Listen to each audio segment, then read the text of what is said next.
For us, we started with using AI in the consult room. There's many platforms that do it, but we'll record consults using Heidi at this stage. Generate the notes, generate the letters, but then you can take that a step further and extract that transcript to analyze how that consult went and then get feedback on how could I have tweaked that treatment protocol? What research didn't I access? How could I have restructured that consult to help the patient get an optimal outcome? What are the most critical systems and processes in private healthcare practices? That's what we're going to be talking about today. I'm joined by Troy Parsons. He's the Managing Director of Optimise Health, which is a world-class allied healthcare centre in Queensland. He's also the founder of The Hive, which is a coaching and training company for healthcare practices. And what's best is that Troy still runs the healthcare practice, and so that is like the perfect client of the Hive, which is the coaching and training. So he very much eats his own dog food, for lack of a better metaphor. So I thought he'd be perfect for this. Today, we're going to work through the critical client flow, identify some best practice and best in class systems and processes for allied healthcare and where a lot of practices go wrong. So maybe first things first, welcome to the call, Troy. Thanks, David. How you doing? Yeah, good, good, good. Been looking forward to this. Yes. Um, Maybe just to start, if you can tell us, because I think, I mean, maybe tell us a little bit about the relationship between the Hive and Optimize Health, and then we can narrow into Optimize Health, because I feel like that's a great example that everybody can kind of follow along and think about their own practice and how their business would match up. Yeah, sure, mate. So a long story, very, very short. Started off as a podiatrist back in 2000. Got the opportunity to move to Toowoomba at a practice called Toowoomba Foot Care Centre. And the carrot that got me there was the opportunity to buy the practice within about 3 or 4 years. I was raised by business people, so business was particularly appealing to me. So I packed up everything I owned, moved to Toowoomba, started working, realizing even though I'd spent 4 years learning to be a podiatrist, I knew just enough to be dangerous. And so worked as a pod, then finally bought the business. My grandmother loaned me the money to do it when every bank said no more than once. And yeah, bought the practice and then realized that, I spent 4 years learning to be a pod, still didn't know what I was doing. And I was arrogant enough to think I could just buy a business and figure it out. And I Yeah. found out very, very quickly that I had no idea about systems, but finances or people or recruitment, marketing, sales, anything. And Yeah. so it was a baptism by fire. And during that process, I made so many mistakes, so many it's hard to list. But I did realize I needed help, and I was introduced to a business coach through a mate who had been through a similar process in a slightly different industry. At that stage, there wasn't really any healthcare coaching around. So the coach I had, this was new for him, it was new for me, but he helped me slowly but surely understand all the things I didn't know about business. So that progressed into Toowoomba Foot Care Centre, becoming the podiatrist. And then as we grew and evolved, we became Optimise Health. And along that way, I met someone on a rugby trip over in New Zealand who was a coach. And he said, what would you really love to do? And I said, well, I love working with my team. I love Optimise Health, but I'd really love to help other people avoid all the problems that I've been through Yeah. because it's not fun and it's extremely common. And that's when the Hive was born. And so I've got this position now where we coach clients across Australia, New Zealand, also the UK. And I just love the fact that I still have Optimise Health because I'm still working with people and growing and evolving and doing all the things that I then can help clients with moving forward. And I think that's a pretty unique position to be in. And I'm very grateful to be in it. Yeah, love it. And it really tells that story between being the technician who knows how to do the work, like you are a pod and you can do that work, and then realizing, hang on, the skills required to grow a business and run a business that delivers that work, they're very different skills. And it's kind of like that evolution where a lot of business owners get stuck. They just can't seem to make that next step. So I think if we started off with, um, focusing in on Optimize Health, and I'm going to bring up the iPad, I'd love to go through with you and just identify where you see the most critical systems and where a lot of healthcare practitioners will go wrong. So I'm just going to move a few things around on my screen here. And maybe if we just start off, I know there's a lot of different clients that you work with in Optimise Health, but if we were to pick um, one primary client just for this exercise, where do you want to start? In sort of physio or podiatry? And maybe if you can tell us a little bit about that, the ideal client that comes into Optimise Health. Yeah, so might as well just pick podiatry. Yep. It's at my core. So you want the ideal podiatry client for Optimise? Yeah. Yep. It would vary across practitioners, but I think the vast majority would say they love just helping the everyday person in pain. Yep. And that's the person who, you know, is on their feet and is reliant on being on their feet repeatedly to generate income for their family. Yeah. Perfect. Is there any particular, obviously, there's things specific for this practice.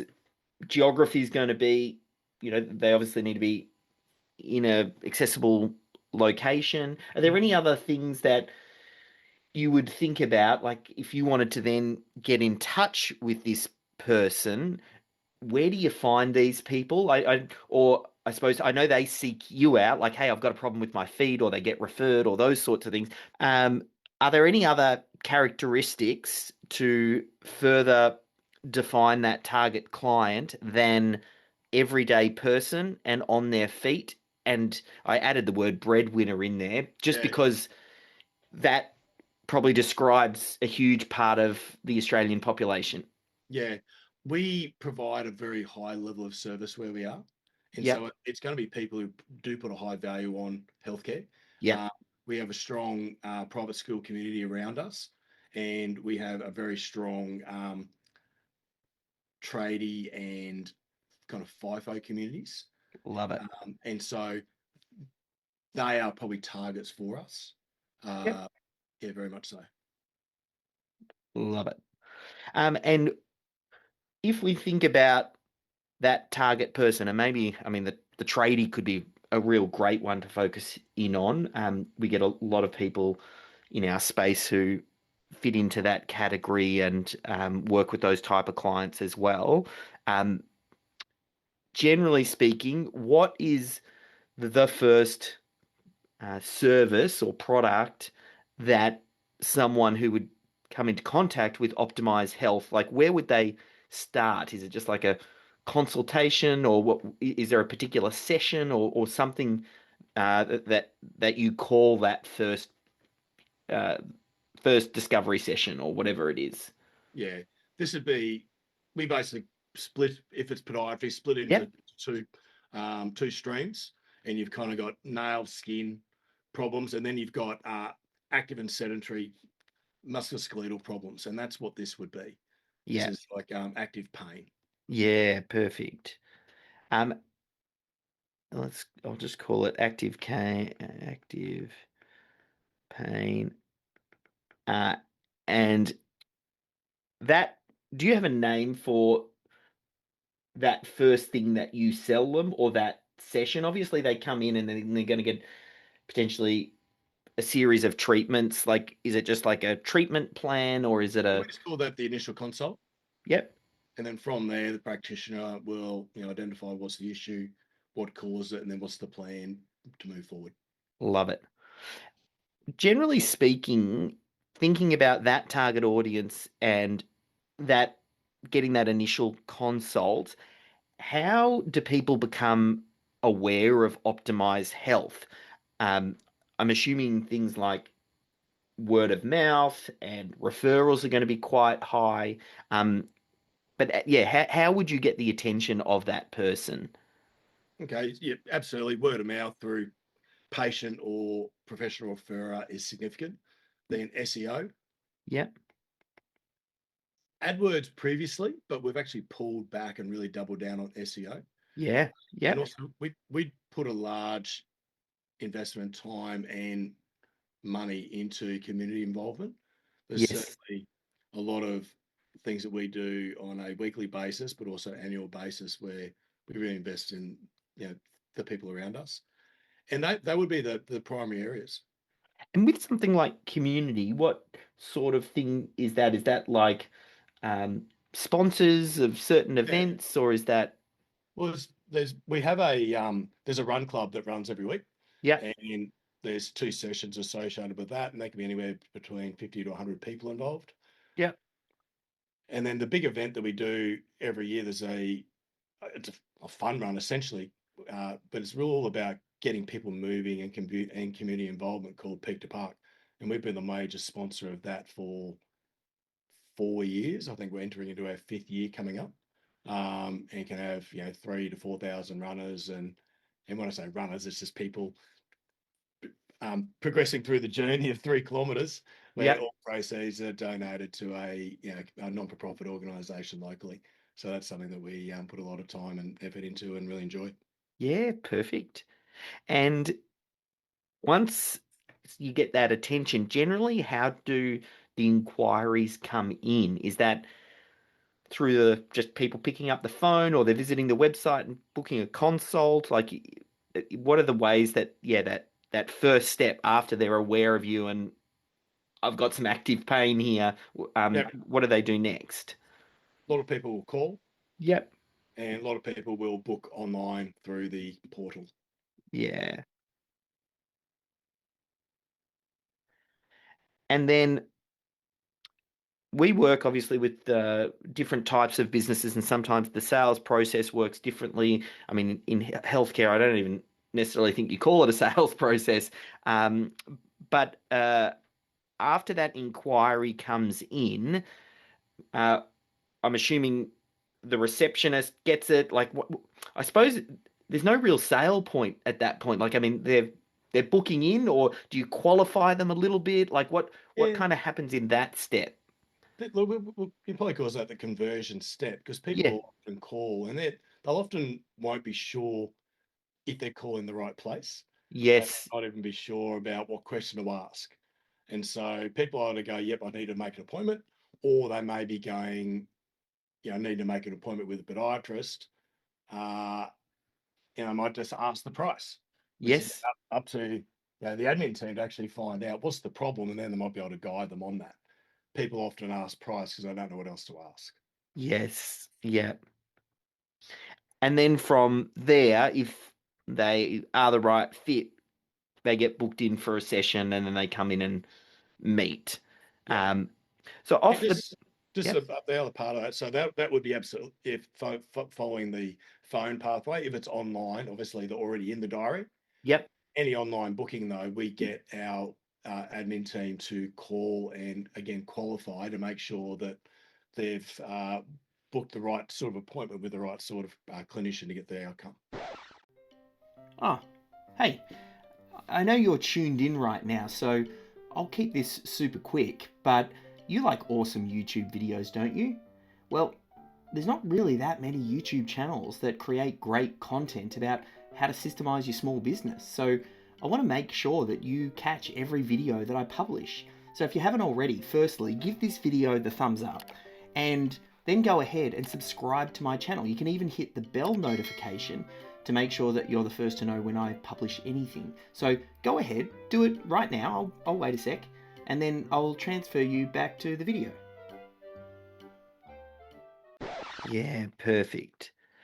And then you guys are a little bit different in compared to some industries. Like, money doesn't really change hands or anything um, up front, does it? It normally happens at the end of the consultation. So someone would book in, then there's is there anything that happens after they're booked in that goes on behind the scenes from the admin person? Obviously, they're checking to make sure that they've booked in for the right consultation. I don't know if client profiles are set up and you've got some software, or what, if there's some sort of like onboarding or something that's going on in the background. Yeah, so there will be, where we have email, SMS, they'll be sent a new patient form for Yep. them to complete. If that's something that can't be done at the time, the admin will call and qualify that. Yeah. Then there's then a confirmation process that's initiated as well. Awesome. And then as part of that, there's, the reminders and things like that to make sure that they show up, and then they arrive at the practice. And um, perhaps you can tell us a little bit about that process there. There's probably an admin person who welcomes them, and I don't know if there's any other things that happen before they actually go into the session. Yeah, so they'll just present to the front counter. They'll confirm that they've filled out the new patient form. If not, we'll get them to do that then and there. Yep. And yeah, they grab a seat and wait for the clinician to come grab them, Yeah, or the easy. assistant, depending on who they're seeing. Yep. And then there's actually having the consult itself, and this one I'm imagining as well. There's probably a lot of variation in here because it really depends on what the problem is. I mean, there might be some high level milestones or steps that you go through to uncover, Yeah. but then what happens after that and what do we recommend and all that would depend on the patient's pain. I don't know if you can tell us a little bit about how you think about the actual consult itself. Well, generally, it's patients coming in and they want certainty and clarity. They want certainty that first of all they're in the right place because they're quite often unsure, particularly with podiatry. And so you establish that where relevant, and then they want clarity around what is it, what caused it, and what do we need to do. And so it's then the clinician's job to build that likability and trust and map out the game plan of how to move forward and engage the patient in that. And so they'll say, well, this is what's wrong, this is what caused it, these are the steps. We need to get you back at this time for this service, and this is what it's going to look like moving forward. Or maybe maybe it's just we don't need to see you, or maybe they're referring elsewhere. Yeah. But yeah, they generally direct what happens next. With some of the more complex appointments that can be a little bit harder, might take a little bit longer, and might be more kind of high value. The clinician may actually book those themselves in the room. Otherwise, we have a custom platform that they complete in the room, which then informs admin around what are the steps to move forward, and then they take the patient out for the next step of the process. Perfect. So that happens in that first consult. We're thinking about what happens next, Yeah. and then um, together they come up with the plan and potentially even start booking those next sessions in. Yes. Yeah. Yeah. So it's almost like that repeat build is built right in. And I know healthcare is a little bit different because the relationship's different. Uh, Oftentimes they're going and seeking the expert who's then going to guide them. Hey, this is what's right for you, and it's less of a sales process. This is, well, I'm the expert. You've come to me for my expertise, and this is what I'm recommending. We see a lot of variation in that.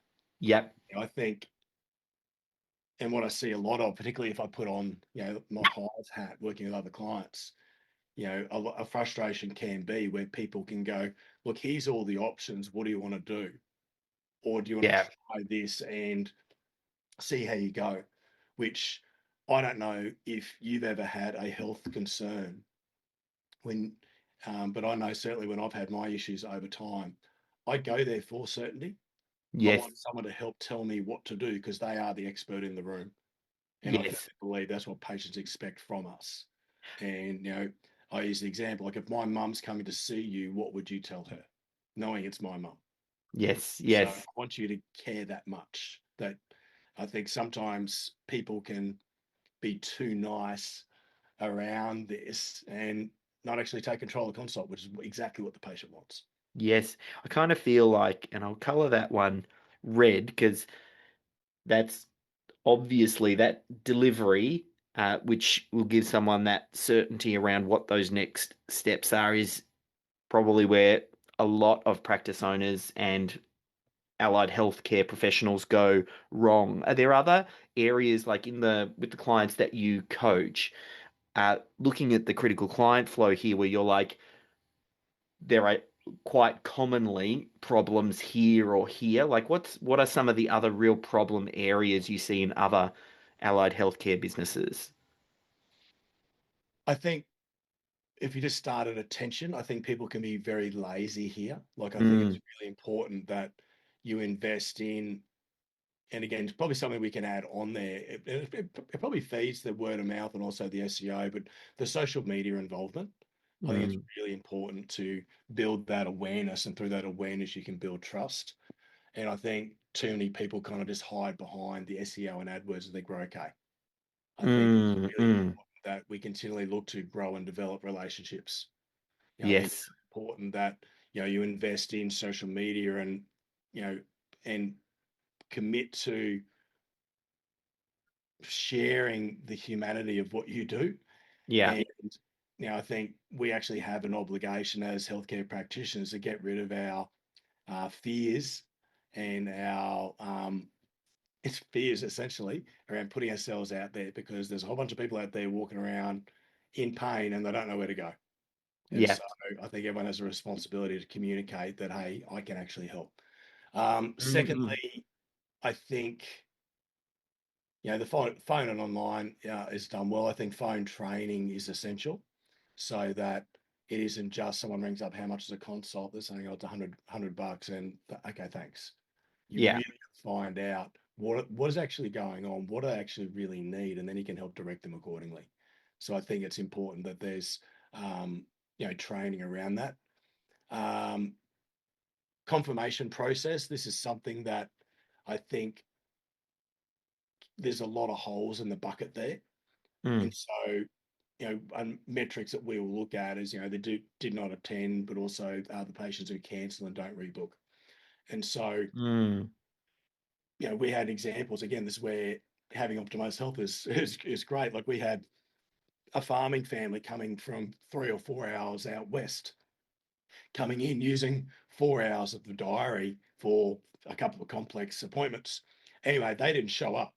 So our mm, pod was quite frustrated, and you know, I want to charge them, and just carried on because of the waste of the time and the money. And I said, well, hang on, someone could be lying under a tractor somewhere. We don't know. I said, were they confirmed?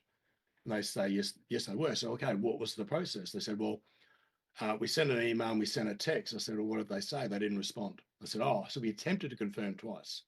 mm, I said, by the way, mm. open your email. How many unopened emails do you have? Yeah. And so again, we go, well, look, email is an appropriate way to confirm. And so that's where we could tweak that process. And I think that's something that we see a lot of. And when people actually, quantify, you know, and I've done this recently on a couple of coaching calls, and we looked at their did not attend rates and their cancellation rates, where they've put no real oversight over how they can reduce those. When we actually took the average dollar sale multiplied by that number, it was significant. Yes. Yeah. Game changing, significant. And I went, this is probably something I should look at. I said, yeah, absolutely. And we Yeah. continually look at it just to make sure that a little hole in the bucket hasn't happened. Um, I think moving forward, when you get into the consult, something that a metric will track is cancellation, no rebook. And so Mm, if someone's booked an appointment at some point wanted to come back, if they've cancelled, not rebooked, you go, why is that? So first of all, we want to find out why. And that's the admin's job, and so we can start to monitor that. But also, something that we've noticed with clinicians, like, if they don't give clear direction on why that next appointment's important, patients something might come up, they cancel it, and they go, oh, I don't really know what it was for anyway, I'm going fine, and they might cancel it. Whereas mm, if I've done, if I'm a dentist and I've done, half of your root canal, and you're going to come back in next Tuesday, you're coming in because there's a real reason for that, even if you get busy. So I think that is something that we going to make sure that we're relevant, that we're giving people certainty around why that next step's important, and that again, if in our podiatry and physio world, pain always isn't the best indicator. We might have done certain things and they're feeling better, so they might cancel it. When pain may have reduced, but the functional capacity hasn't come back up yet. So they're things that we can look at through that process to make sure we're plugging the gaps where appropriate. Yeah, love that. Like I can see the real clear customer journey and bits that commonly go wrong, and I could see different practice managers watching this probably thinking about, oh yeah, well, my lead flow's not quite right, and okay, well that's because I haven't got some of these processes in place. And at each one of these, you've gone the step beyond just, well, I know what the process is, to now we're also tracking this metric and starting to do some analysis of, well, where are things falling off, which then means, okay, well, we can go to work on the system now because we know the bit that's not performing, and now let's look to improve the process. So, yeah, absolutely love this. Um, in the tail end, like I think I don't know if there's any other points. I've been thinking about this more and more, but I'd love your take on it. If you're yet starting to see AI creep in and impact and change the way that some of these processes are working for you guys in the practice, and if so, what are some of those opportunities for optimization where you're like, hey, AI kind of helps with this bit or that bit? Are you seeing that yet? Yeah, absolutely. I think there's only two sorts of businesses, you know, AI first and those who are slowly dying. It's Yes. this next generation coming through, they're AI first and how they think. And I think we need to look at how that overlays over healthcare. For us, we started with using AI in the consult room. There's many platforms that do it, but we'll record consults using Heidi at this stage. We can then generate the notes, generate the letters, but then you can take that a step further and extract that transcript to analyze how that consult went, and then get feedback on, you know, how could I have tweaked that treatment protocol? What research didn't I access? How could I have restructured that consult to help the patient get an optimal outcome? And so that's pretty amazing, because normally you're saying 20 people a day, you do Yeah. that 5 days a week for 10 years. Like, you might just have a whole bunch of experience being really lousy at what you do, other than what Yeah. patients tell you. But the ability to get that feedback every single consult to, tweak what you're doing, I think is incredible. And then also when you have, again, we're doing this with our team, like, and again with clients, where you've got your senior and gun clinicians, you can actually map what do they do consistently and model that, so then you can use that to teach the next generation coming through. And so I think Yeah. that's the first part. Second part, that whole process can have little touches of AI the whole way along, Yeah. right up to, top of funnel with the marketing, looking at, you know who are the perfect avatars, and then using AI to create basically messaging in the appropriate channels, in the appropriate ways, appropriate time, to get more and more of those. So I think every step of that journey, AI will play a part. And it'll be things like, you might book in for an ingrown toenail concern, that can then automatically trigger uh, material that will help enhance that journey for you. So when you show up, you go, oh, these guys really get me. And then Yes. once you've had the consult, it can then filter out from there. So I think it's incredibly exciting. Uh, Yeah.